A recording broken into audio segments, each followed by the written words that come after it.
Комуникациите се денешните две теми. Овој пат, како што и најавив пред рекламите, зборуваме за комуникацијска судска реторика. Адвокатот Мимоза Салтирова е веќе во студиото. Ќе поздравувам и благодарам што ја прифати мојата покана да дојдеш да разговараме за убава работа.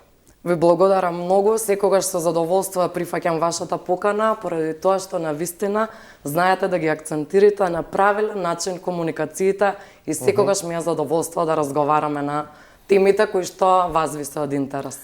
Ова дело комуникацијски вештини со судска реторика која што го држаме вашото првенче?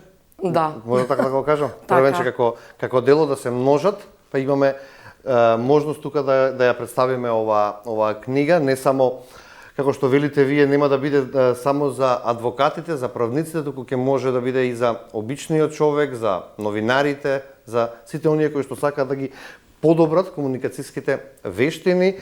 Во петокот на 14 ноември се одржа свечената промоција на книгата, на оваа монографија која представува и докторска дисертација.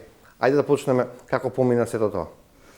Јас да ви кажам искрено, уште сум под импресии, иако утре е една недела од настанот. Во животот научив трпеливо да ги чекам вистинските моменти и тоа мислам дека треба да биде одлика кај секој човек и во приватниот и во професионалниот живот. Никогаш не смея да ги присилуваме работите. Зошто ова го зборувам? Докторирав на комуникацијски вештини во судскиот систем во Република Македонија 2021 година во едни навистина субстандардни услови, каде што никој не знаеше дека ќе не се случи пандемијата која што на сите ни беше шокантна.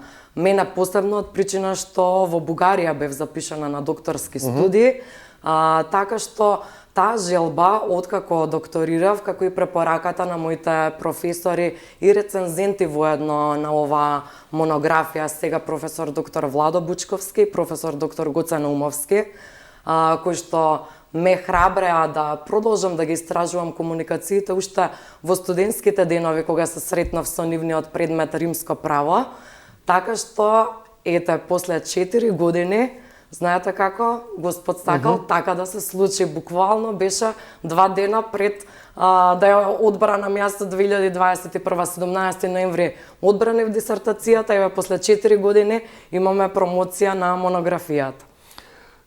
Како што рековте, Владо Бучковски и Гоце Наумовски беа дел како рецензенти.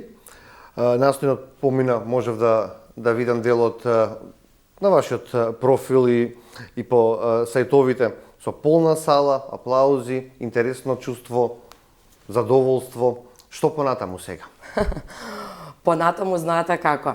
Јас морам еден сплет на настаните да дадам, за да на гледачите ми ја приближиме оваа стручна литература, која што не случајно го носи двојниот наслов комуникацијски вештини судска реторика. Не е тоа некој трик за да изгледа тоа така дека би било достапно и за пошироката јавност, иако се води нели како стручна литература. Мене говорите ме фасцинираат уште од самиот нивни зародиш. Од таа причина во оваа монографија давам и еден историски осврт на самиот почеток на и развој на комуникациите, односно појавата на првите крици и говори кај човекот. А понатака слоевито ги расчленувам и ги истражувам спецификите на различните видови на комуникации, вештините, техниките и така натака. Така што првиот дел од оваа монографија се однесува на едни општи правила. И поради тоа и моите професори кои што се рецензенти, но и оние кои што ми беа дел од комисијата во Република Бугарија, професорите од таму, од сите можеше едногласно да се забележи коментарот дека ова моја дисертација сега преточена во монографија треба да биде еден вид учебник за убав говор. Така. Велите дека се символизира двослојност на книгата. Од една страна тоа е научно истражување е темелот на реторички, комуникацијски, правни аспекти. Така. Значи, како што еве и претходно нели кажавме, комуникацијски вештини насловот се однесува на целата книга. Првото поглавје се однесува токму на оние, да кажеме, општи карактеристики, земајќи еден историски осврт од латинските говори, анализирајќи ги истите, филозофите, начинот на кој што доаѓаат до моделирање на одредени видови и техники на комуникација уште во антиката, значи античките филозофи, а потоа со текот на мојата професионална кариера, всушност, еве ајде да се навратиме претходно веќе кога ја започнавме антиката, мислам кога почнавме да зборуваме за тоа, јас моите магистерски студии ги истражува во областа на завршните зборови на странките во античка и современа судска реторика. Тој период навистина беше многу тешко да се пронајде литература, воедно и до ден денеска нема многу автори кои што ги обработуваат комуникациите од аспект како на реторички вештини, а многу малку пак оние судска реторика и тој вид на говорни вештини. Навистина е специфична темата во поглед на тоа што не дека не е позната е на широката јавност, нели судството, но како што кажа еден од моите рецензенти, професор доктор Гоце Наумовски, навистина ова истражување се пристапува со треперлива рака и многу внимателно. Воедно во текот на мојата адвокатска професија, јас постојано фаќав прибелешки на некои интересни моменти, нешто кое што отстапува од законските норми, можам да кажам, прекршување на одредени закони, одредени членови, неадекватно постапување, зборувам не само во рамки на судството, во мојата елаборација повеќе давам осврт на кривичното право, од причина што тука комуникацијските вештини се многу посилни за разлика од граѓанското право. Значи тука во кривичното имаме развивање на теорија на случај, подготвување на сведоци кои што би биле клучни, испитување на сведоци, имаме вкрстено испитување по кривичниот законник, заштитен сведок, сето тоа ми е образложено и аргументирано во мојата монографија, така што тоа е еден голем сплет на околности кои што се опфатени во оваа литература. Главна алатка е комуникацијата кај адвокатот? Па една од главните, мора да признаем, една од главните. Јас сум многу срекна што кога студирав, во тој период системот на учење и на полагање беше не малку, туку многу по-различен од сега, поради тоа што сум запознаена со наставните програми, имам и насловно звање доцент на еден од универзитетите. Суштината, кога јас студирав, беше да знаеме да се снаоѓаме во законите, професорите да не научат тоа, а не да не научат на памет да учиме. Потоа, ние немавме испити на заокружување, да се одбере правилниот одговор и така натака, каде што ги вежбавме секојдневно ораторските вештини. Особено зборувам нели за правниот факултет, каде што 80% од студентите веќе си го одредиле однапред патот, дека сакаат да... Вашиот начин на комуникација не е само да се прочита книги, да си имаш фонд на зборови, да знаеш да зборуваш. Вашиот начин на комуникација треба да биде и убедлив, и снаодлив, и не знам уште колку епитети да ставам тука. Да, многу, навистина. Навидум на секој кога ќе му се наметне темата говор... Вашето зборување зависи нечија судбина. Точно е, навистина е точно. Сакав да кажам, значи кога ќе се начне темата говор, многумина од луѓето некако не даваат значење, да не употребам збор, ја потценуваат, сметајќи дека говорот е тоа што ние нели го зборуваме, сите знаеме да зборуваме. Да. Токму таа едноставност кај мене раѓаше желба јас да проучувам, да истражувам и да доаѓам до таква една длабочина каде што говорите и темите според мене се една неистражена тема доволно и колку и да ги истражуваме, не можеме да ги истражиме во целост. Ова е како вовед на вашето прашање, зошто комуникациите, како што напоменавте, не се само момент на стручно знаење и познавање. Во одредени професии, не само во адвокатската дејност, туку во одредени видови на професии, кога некој ќе држи говор, ќе се обрати на аудиториумот или пак на ТВ гостувања, освен тоа што треба да има стручно знаење и познавање за темата за која што говори, неопходно е да ги има совладано техниките. Говорот е нашиот одраз на лицето, нашето држање на телото, интонацијата со која што разговараме и многу други елементи кои што наведум можеби се, како да кажам, невидливи, а се многу значајни. Кога човек е навлезе подлабоко во комуникациите, верувајте дека од една анализа на еден говор можеме да дознаеме многу за позадината на тој говор. Добро, како се учи тоа? Каде се подготвува? Кои се тренинзите? Како се станува добар говорник? Токму тоа е мојата голема желба, оваа монографија, да го види светлото на денот во смисла да имаме една серија на обуки за комуникацијски говорни вештини.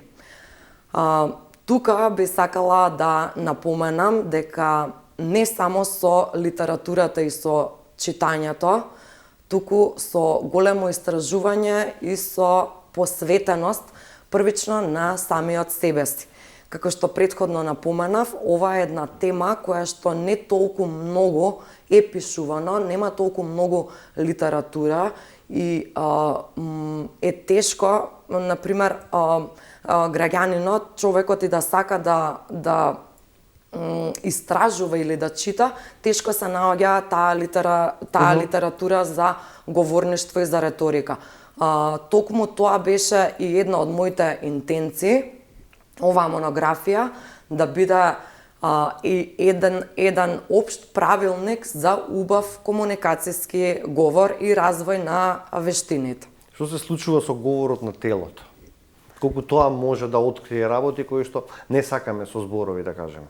Многу. Навистина, значи не само говорот на телото, туку и секое конклудентно дејствие во текот на комуникацијата или пред комуникацијата може многу да ни покаже во поглед на соговорникот, на говорот, на неговата интенција. Се чувствува искреноста, кога не ја кажува вистината, кога е нетрпелив, не знам. Точно. Сите тие манири може да се видат со говорот на телото, така? Да. За тоа кажувам, е неопходно ние да ги знаеме сите видови и карактеристики на говорите, за да може да се усовршиме до тој момент да можеме да направиме еден профил на личноста.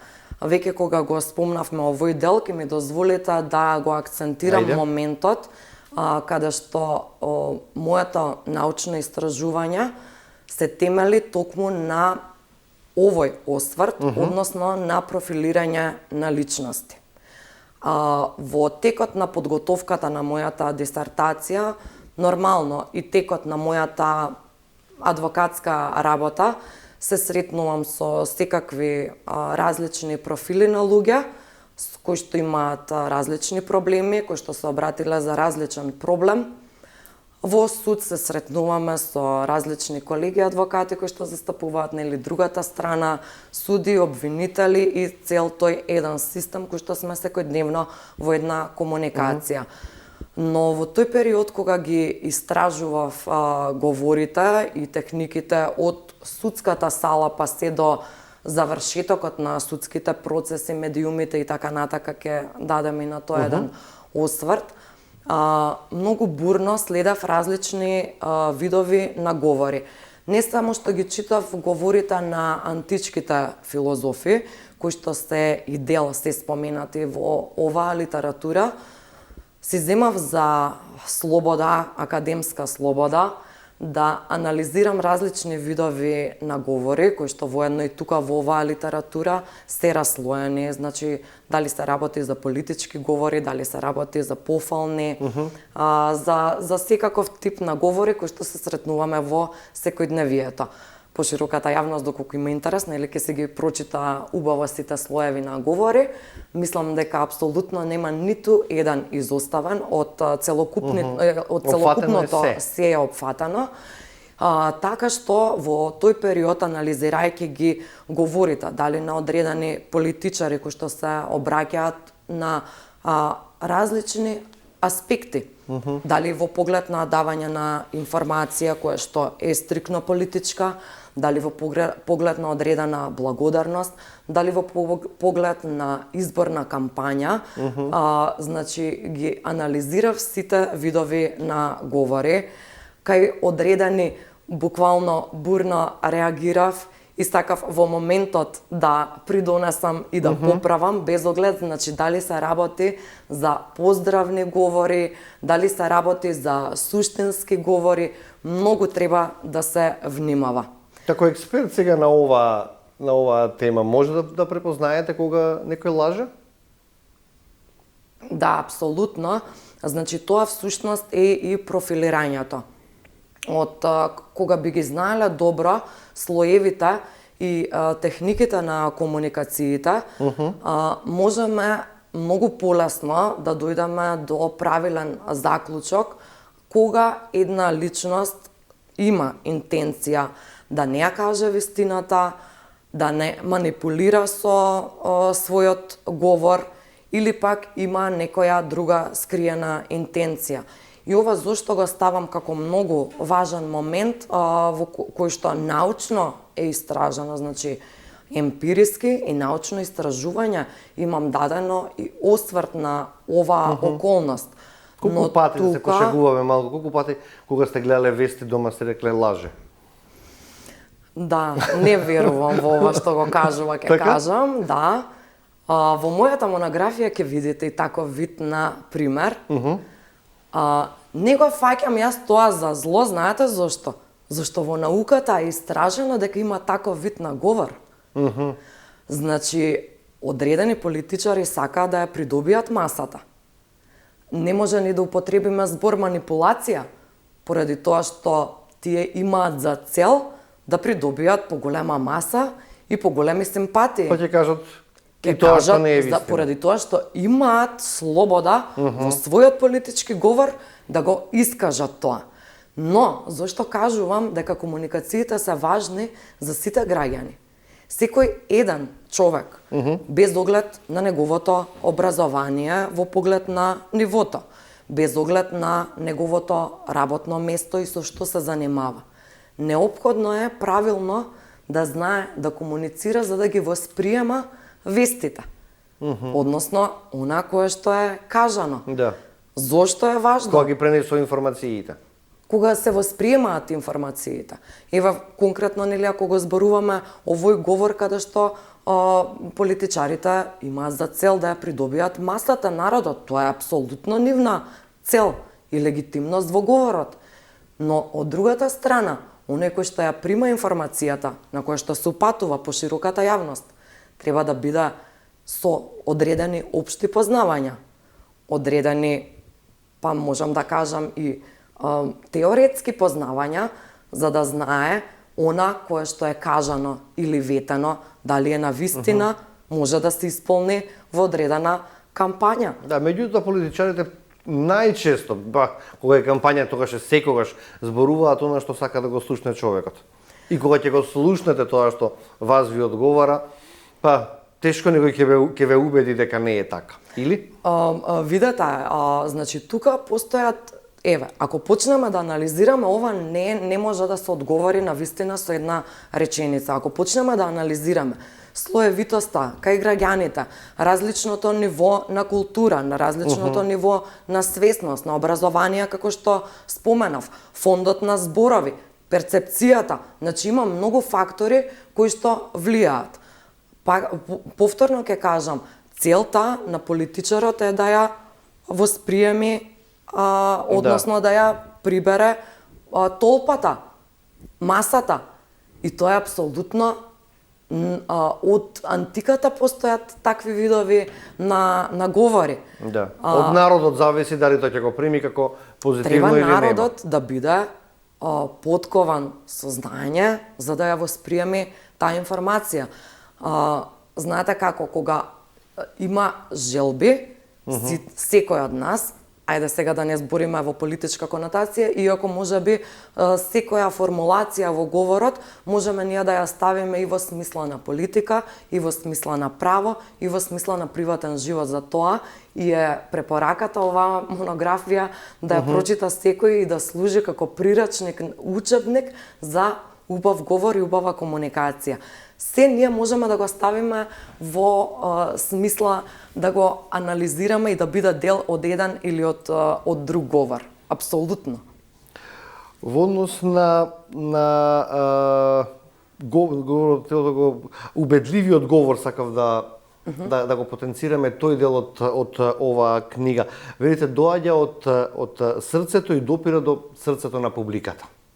Како се постигнува убедлив говор? Воедно видите, секој говор, доколку е кажан искрено, за тоа претходно напоменав дека човек не само што треба да ги развива техниките и говорните вештини и да има и стручно познавање. Човекот секогаш треба да тргне во своето усовршување без оглед нели на кое ниво и кој степен човекот сака да го усоврши кај себе си, треба да тргне од себе и да работи на себе. Некако имам некое чувство вака дека луѓето мислат дека се знаат. Јас на мојот говор, свечен говор кој што го одржав на промоцијата, знаете ли со кои зборови се обратив пред присутната публика? Ви благодарам што учев од вас, што учам и што ќе продолжам да учам. Значи секој еден во мојот живот кој што влегол, сум го запознала, зборуваме со бариери, нормално странки, нели до одреден степен им дозволуваме да влезат во нашиот живот, пријателите во една, можеби подлабока смисла ги пуштаме да влезат во нашиот живот, роднините во една најинтимна смисла и така натака. Значи, секој од нас учи буквално додека е жив. Она реченица која што многу често ја сретнуваме во литературата. Не смееме да кажеме знаеме се. Кога ќе кажеме знаеме се, всушност не знаеме ништо, поради тоа што има толку многу неистражени работи, толку многу длабинско може да се даде размислување, кое што не смее да се употреби тоа знаеме се. Сакав да кажам, секој еден човек, секоја една личност која што ни се појавува во животот, треба да учиме. Зошто? Секоја една личност може да ни даде сам да ги исцрпеме од нејза позитивните работи. Може да имаме ние непријатен случај или не толку пријатен говор со соговорникот. Може би некогаш некој ќе не навреди, ќе има интенција да не омаловажи, да даде еден негативен осврт на одредена комуникација или да се обрати дури подлабоко лично да биде таа навреда. Но тука мора да... Како се застанува тука на патот? Знаете како се застанува? Токму како што кажав, работејќи на себе си.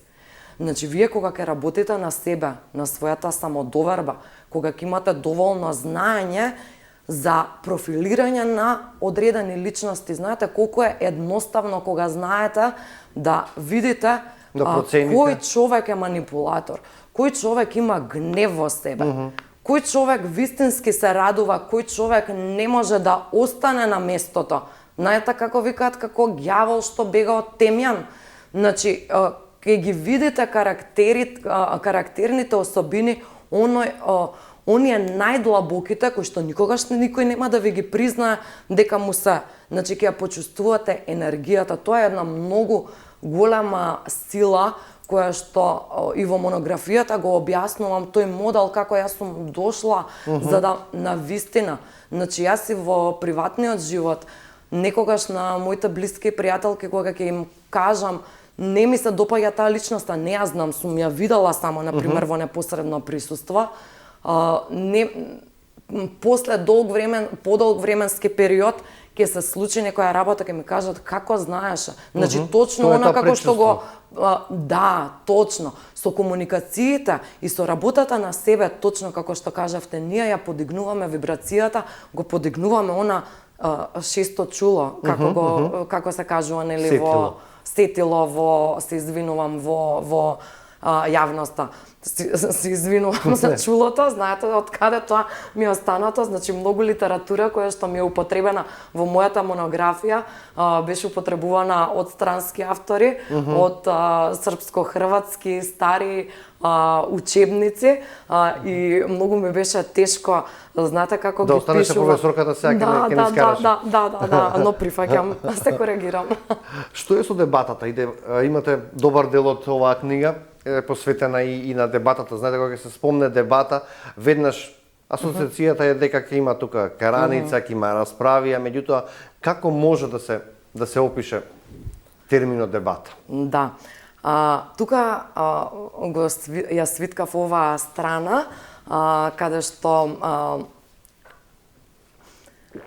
се извинувам на погрешна за техниките, за психологијата на слободата на комуникацијата. Добро, нема да ме замерат гледачите. Ќе им дадеме можност сами да си го пронајдат. Значи, аргументацијата, прв, кој што ја поставил во поглед на истражување како научна тематика и проблематика, ја поставил Аристотел. Значи, аргументацијата има една многу длабока суштина. Токму е тоа она кое што и претходно го говоревме, дека соговорникот или граѓанинот, кој што е слушател, кој што ја восприема информацијата и го восприема говорот, како што сега нас, нели, што не следат гледачите, ја восприемаат оваа информација. После емисијата или во текот на емисијата им доаѓа одредена идеја, им текнува на некои работи кои што ги преживеале и така натака. Зборот аргументација, точно, во Македонија некако се мисли и се поистоветува со зборот карање, расправање. Кога ќе почнеме на некого да му појаснуваме нешто врз основа на факти, како се вели, пред фактите и боговите молчат. Значи, ние имаме факти кои што се непобитни. Ние може да сакаме да искривуваме вистината или да ја носиме во некоја друга насока, зборувам воопштено, но не може да се смета, другата страна да смета дека нашата интенција е да се расправаме. Секоја аргументација, секоја кажување на свое мислење, изразување на свој став, тоа е богатство. Значи, луѓето да бидат ослободени од стеги, за да може слободно да си го кажат она кое што е нивно мислење, нивно восприемање на информација, навистина тоа е богатство. Ние тоа треба да го цениме. Дали нас тоа ќе ни се допадне или нема да ни се допадне, не е тоа наш проблем. Не смееме ние да ги гледаме работите лично. Ме разбирате? Тука зборувам за сензитивната тема и за политиката. Значи, на политички дебати колку и да сакам да ми е интересна темата, и новинарите со целиот почит на работата и вложувањето, значи тоа е многу, има тежина, таква... Исцрпувачки. Па има тежина, значи тука има многу подготовка, на вистина, соговорниците, кога ќе почнат да влегуваат еден на друг во збор, да повишуваат тон, да даваат некои гестикулации кои што прават... Што кажува тоа? Мене како гледач ми кажува многу негативно. Колку и да сум имала, например, можеби одредени симпатии за таа личност, следејќи ја претходно, симпатии зборувам во општа смисла, нели, во поглед на работата, говорот, начинот на мислење и така натака, значи може да ми го промени мислењето. Го поистоветувам тоа со некултура, со непочитување на медиумот, непочитување на јавноста. Ние не сме дојдени тука да се расправаме на лично ниво и тоа да биде презентирано како шоу во јавност. Треба да имаме кредибилитет, да се носиме со јавна функција. Знаете, не секој може некој да е квалитетен многу, може да има менаџерски големи способности, но самата јавна професија носи присуство во јавноста и пред медиумите. За жал, не секој знае да се носи со тоа. И тоа е разбирливо. Значи, трема, одговорност е голема, а секој застанување пред екран е голема одговорност. Како што јас кажувам, сум анализирала, така и мене може некој овој говор, нели, ке ми го анализира. Или вашиот, или целата емисија. Но, знаете како, јас секогаш како личност тргнувам во позитивна смисла на критикување и сметам дека и после таква една, еве да кажеме, дебатна емисија каде што аргументацијата не била правилно употребена, онака како што е научно истражена, уште велам во времето на Аристотел, кој што воедно и мојот омилен филозоф, кој што до ден денеска го читам и се воодушевувам. Знаете зошто? Зашто постулатите кои што се поставени во тоа време, јас не можам да разберам како може, ако тогаш е нешто кажано, буквално сега да е истото. Значи, да нема промена после толку време. Да нема промена, значи, која била таа сила на тој грчки филозоф да може толку длабински во тоа време, зборуваме каде што немало учени луѓе, каде што говорните вештини се делат, нели, на писмена и на усмена комуникација. Во тоа време говорите биле со многу сиромашен аспект, а голем дел од луѓето па не биле и описменети, ги немале стекнато говорните писмени вештини. Така што тоа е една фасцинантност каде што мислам дека во секој момент е воскреснат, дека е присутен. Писмениот говор може да парира со ефикасност на усно кажаниот збор? Да, има многу голема разлика. Ние кога употребуваме писмен говор, треба многу убаво да ни бидат нели сосредоточени мислите и да биде тоа едно поентирање. Во писмениот говор ние не смееме да се расплинуваме, како што впрочем тоа го правиме еве со усмениот говор. Усмениот говор ни дава за право и има за цел ние спонтано да разговараме, да начнуваме теми, да прекинеме, да се слееме во друга тема, свесно, намерно, ненамерно, нели како не налага разговорот, темата, идејата која што се родила од претходниот говор. И има една изрека која што исто ми е спомената во мојата монографија, се вели подобро е да се сопнеш со нозете отколку со јазикот. Тоа важи за усмениот говор. За писмениот говор, а мораме ние да го извлечеме сижето. А сега ќе ви кажам нешто со кое што се соочив на почетокот на мојата адвокатска кариера, за да го доближам овој дел како писмен говор. Работам предмет кој што треба да го доставам во Врховниот суд по вонреден правен лек обемна тема, многу интересен предмет, предизвик за мене голем како адвокат, да речеме, на почетокот на својата адвокатска кариера. И јас пишувам, елаборирам, чиниш правам еден научен труд.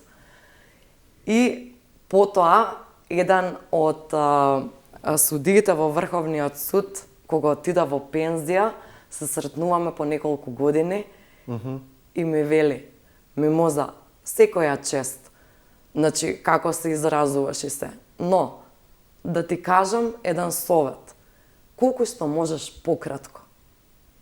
Зошто? Токму тоа, значи да се извади сижето. Судот има премногу предмети, еден предмет има многу списи.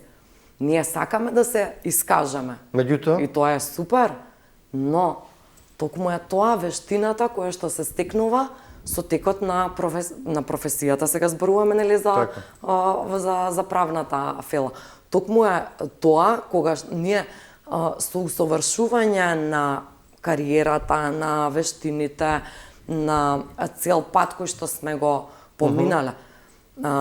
Знаете како ние поинаку менаџираме со говорот, со состаноците, со тој вид на говор. Ни треба многу пократко време за да ги поентираме важните прашања.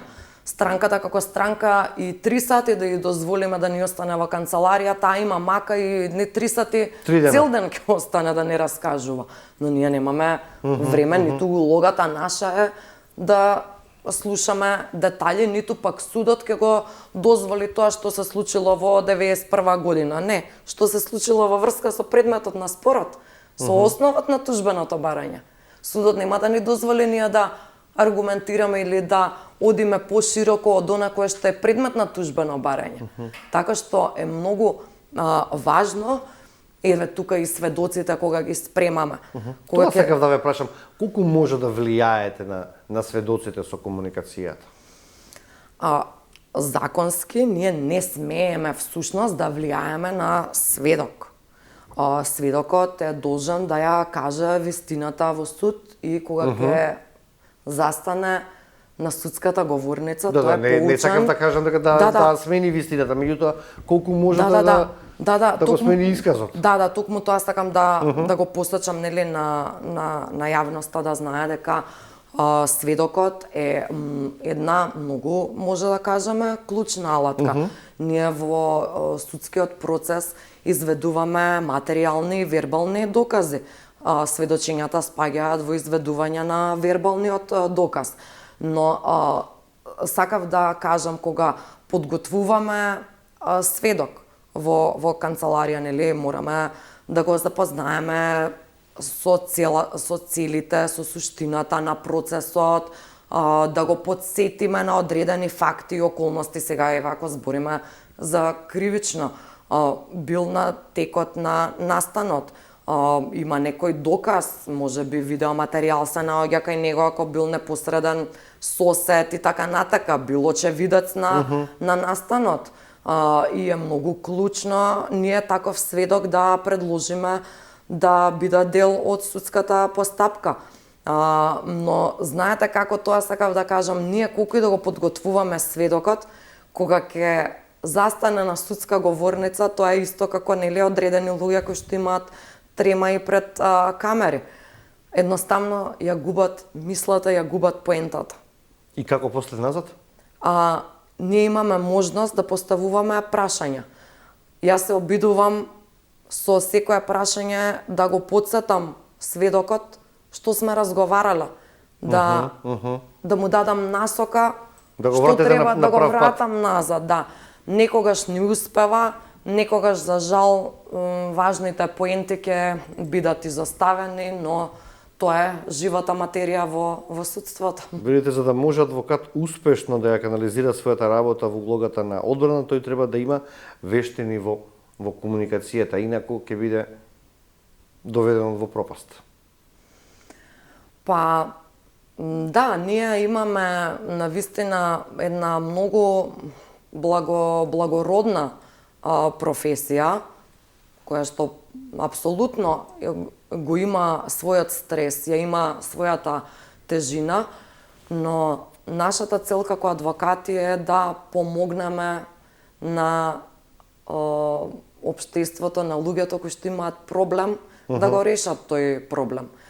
Значи, самиот прием на странката и самиот однос на адвокатот дава веќе една смисла на постапување на адвокатот веќе и во поширока смисла на зборот. Значи, говорот не може и не смее да се свати и нашето постапување воедно, поради тоа што говорот е нашата внатрешна одлика, нашата внатрешна хармонија. Значи, ние не смееме да нашиот говор всушност и нашето постапување треба да има својата височина, но во смисла на длабочина. Знаете како велат угоро високо, удолу длабоко. Ние мора да ја најдеме средината, рамнотежата. Значи, но онаа силна аргументација, но никако не смееме да бидеме од друга страна арогантни и да се поставуваме надмено. Не, ние немаме потреба на никого да се докажуваме. Не зборам само за адвокатите, за било која професија.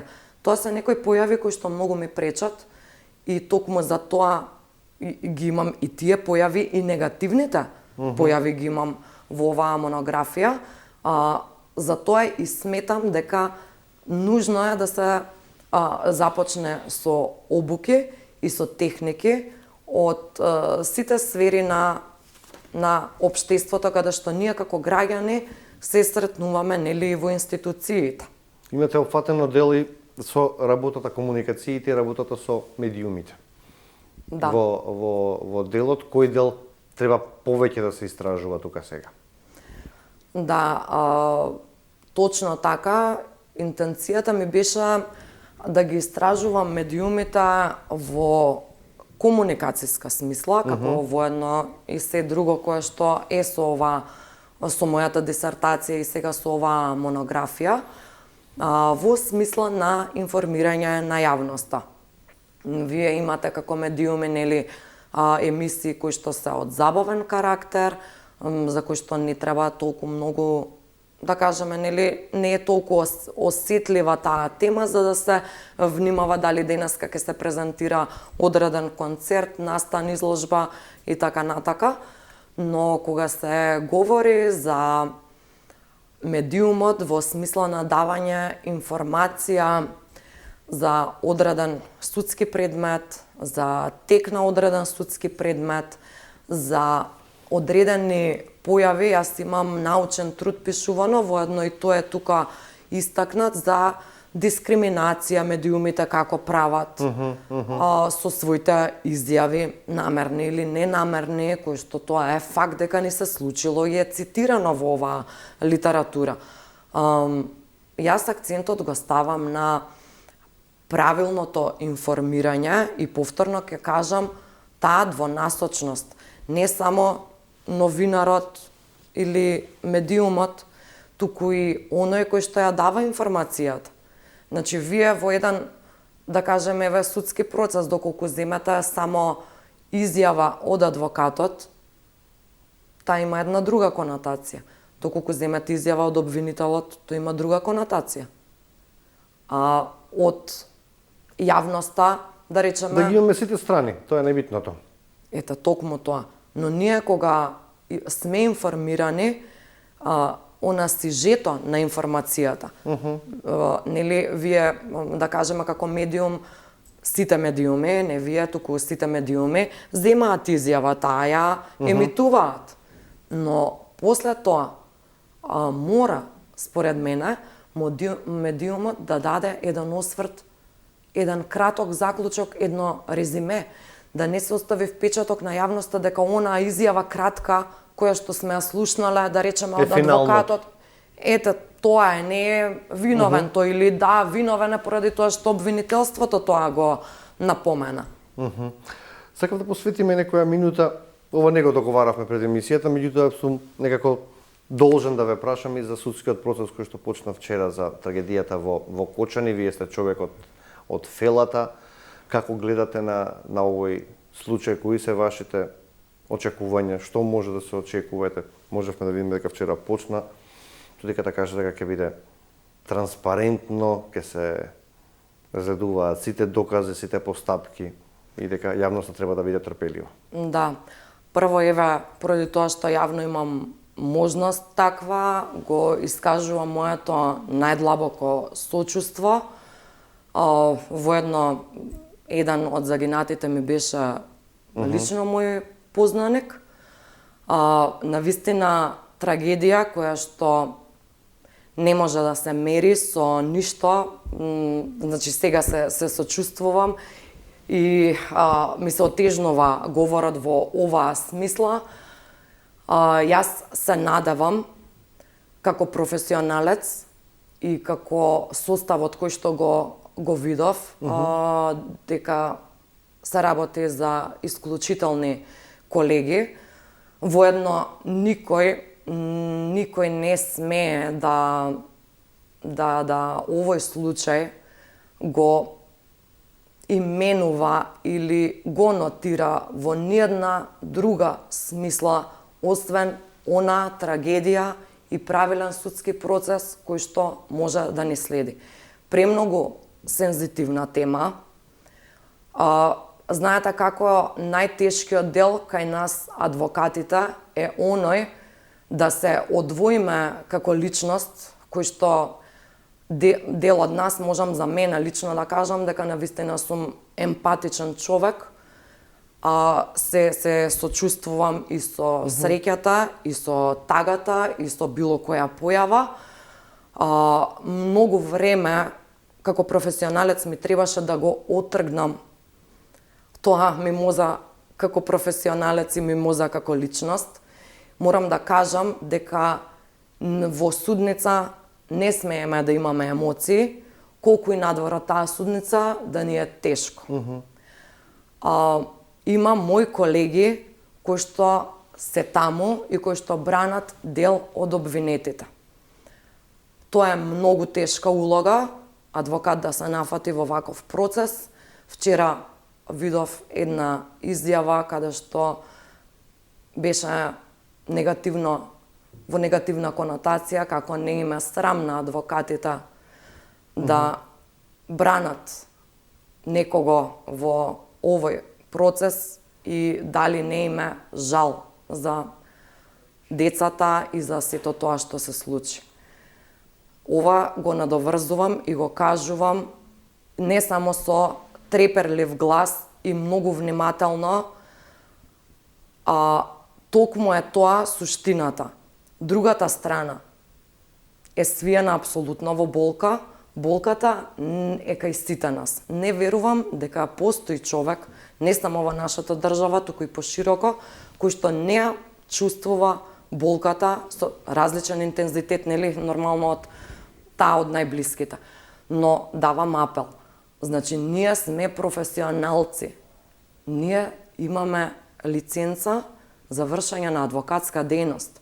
Нашата професија е да застапуваме странки. Тоа ќе го компарирам со докторите. Дали ако доктор треба да оперира лице кое што е во затвор на издржување казна поради убиство, докторот ќе биде осуден на линч дека не смее да го оперира пациентот поради тоа што бил убиец? Значи, мора да се направи дистинкција од професијата, како во поглед на емоциите, така и во поглед на суштината. Која е улогата на адвокатот во таа судница? Со оваа информација да го завршиме разговорот. Ке ти се благодарам и за овој одговор на ова прашање надвор од темата за твојата книга. Ти посакам многу успех со книгата, уште многу нови трудови, книги и успех во работата. Ти благодарам уште за прифатената покана и се надевам дека повторно ќе дојдеш кога ќе те викнам да разговараме на некоја друга тема. Со задоволство ви благодарам и на вас. Почитувани, овде го завршуваме денешното студио 10. За 10 на 15 минути стартуваат и првите студиски вести за денеска со колешката Светлана Божиновска. Јас се одјавувам и ви посакувам пријатен ден.